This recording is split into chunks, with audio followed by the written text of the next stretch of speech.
그럼 구체적으로 납입자본이 어떻게 발생되는지, 그러니까 주식회사가 어떻게 성립되는지 이 내용을 보도록 하겠습니다. 그러면 자본은 크게 납입자본, 이익잉여금, 기타 자본 요소로 구분된다 말씀드렸고요. 그 중에 납입자본이 생기는 것은 주식을 발행해서 자본금이라는 것이 생기는 거죠. 지난 시간에 봤듯이 자본금은 우리 회사 액면 단가 곱하기 발행된 주식 수, 그래서 액면 단가 곱하기 발행된 주식 수 하면 그것이 자본금입니다. 그 자본금은 주주한테 입금된 금액이기 때문에 가장 주식회사 자본의 기본이 되는 겁니다. 기본이. 주식을 발행하게 되면 이 자본이 증가 또는 처음 발생되겠죠. 이때 주식을 발행하는 형태는 크게 액면 발행, 할인 발행, 할증 발행 세 가지로 구분됩니다. 이거 우리가 어디서 본 적이 있죠. 앞서서 부채 중에 사채를 공부할 때 사채도 액면 발행, 할인 발행, 할증 발행 했습니다. 사채의 액면 이자율과 유효 이자율과의 관계에 따라서 그 두 이자율이 같을 때 액면 발행, 차이가 날 때는 할인 발행 또는 할증 발행해서 그 할인 발행 시에는 사채 할인 발행 차금이라는 사채 차감적 평가 계정 썼고요. 할증 발행 경우에는 사채 할증 발행 차금이라는 사채의 부가적인 평가 계정을 썼습니다. 마찬가지로 주식 발행 경우에도 유가증권이니까 우리 액면 금액하고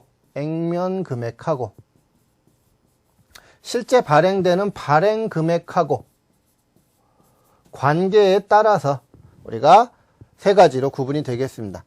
그래서 액면 금액하고 발행 금액이 같을 때, 그래서 100원짜리 주식을 100원에 발행했다. 그러면 대변에 자본금이라는 자본의 증가죠. 자본금 100원. 이것이 실제 발행도 100원에 발행됐다. 그럼 100원 하면 끝나는 거죠. 이것이 액면 발행입니다. 액면 발행. 그 다음 액면 금액과 발행 금액이 차이 나는데 액면 금액보다 낮은 금액으로 발행됐다. 액면 금액은 100원인데 이것이 80원에 발행됐다. 원칙적으로 할인 발행은 할 수가 없습니다. 왜냐하면 100원짜리를 발행해 놓고 80원밖에 안 들어오면 우리 회사의 실질적인 자산이 80원밖에 안 되죠. 자본은 100원인데 그러면 이 회사의 자본이 유지될 수가 없기 때문에 할인 발행은 원칙적으로는 불가능하지만 일정한 요건을 갖췄을 때는 할인 발행도 할 수가 있습니다. 그래서 액면 금액은 100원이다. 그러면 항상 자본금은 액면 금액으로 기록하는 거예요. 그러면 대변의 자본금은 100원 증가하는데 실제 돈은 80원밖에 안 들어왔다. 그럼 20원만큼은 이것을 주식 할인 발행 차금이라고 처리합니다. 자본거래예요. 이런 것들이 주주와의 거래가 자본거래인데요. 자본거래에서 지금 비용이 발생됐죠. 이것은 수익비용으로 가는 비용이 아니라 이것도 자본입니다. 자본거래에서 발생한 비용은 비용이 아니라 자본이다. 근데 자본인데 차변에서 발생됐죠. 지난 시간 말씀드렸듯이 자본은 대변에서 증가하고 차변에 감소되죠. 근데 처음 생길 때 차변에 생기니까 이건 자본의 차감 항목입니다. 그래서 이러한 주식 할인 발행 차금이 납입자본에 속하느냐 아니면 자본유지 조정에 속하느냐 이것은 하나도 중요한 것이 아니다 말씀드렸어요. 주식 할인 발행 차금은 주식을 액면 금액보다 낮은 금액으로 할인 발행했을 때 그 차액을 주식 할인 발행 차금이라고 하고 주식 할인 발행 차금은 자본의 차감 항목이다. 이것이 중요한 겁니다. 자본의 차감 항목이라는 것. 자본이고 자본의 차감 항목이라는 것. 이것이 중요한 내용이 되겠습니다. 주식 할인 발행 차금은 나중에 잉여금의 처분으로 처리가 되겠습니다. 주식 할인 발행 차금. 반대로 할증 발행도 있을 수가 있겠죠. 일반적인 경우는 대부분 할증 발행입니다. 그래서 액면은 100원인데 이것을 액면 금액보다 높게 발행했을 때 우리 회사가 신기술이 있다. 나중에 회사가 커나갈 것이다. 이런 때는 3배수, 5배수 이렇게 발행을 하는 겁니다. 그래서 3배수, 100원짜리를 300원씩에 발행을 했다. 이런 경우에 자본금은 항상 액면 금액이에요. 그래서 자본금은 100원. 근데 돈은 얼마 들어오냐면 발행 금액은 300원이다. 자본거래에서 수익이 생겼죠. 차익이 생겼죠. 이것도 마찬가지로 수익이 아니라 자본으로 처리한다. 이것을 주식 발행 초과금이라고 부릅니다. 주식 발행 초과금 200원. 자본거래에서 생기는 차손은 비용이 아니고 자본이었죠. 마찬가지로 자본거래에서 생기는 차익도 수익이 아니라 자본입니다.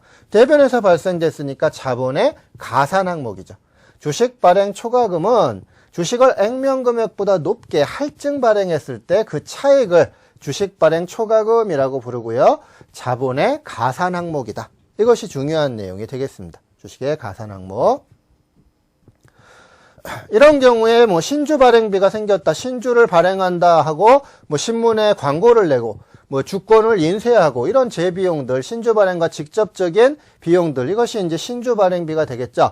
사채 발행비 같은 경우도 어때요? 사채 발행비는 사채 발행 금액에서 차감했죠.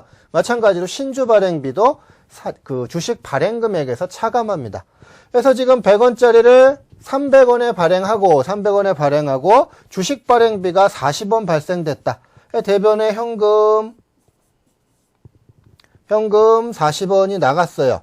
그럼 이걸 별도의 비용으로 처리하는 것이 아니라 그만큼 주식 발행 금액이 낮아졌다. 그래서 주식 발행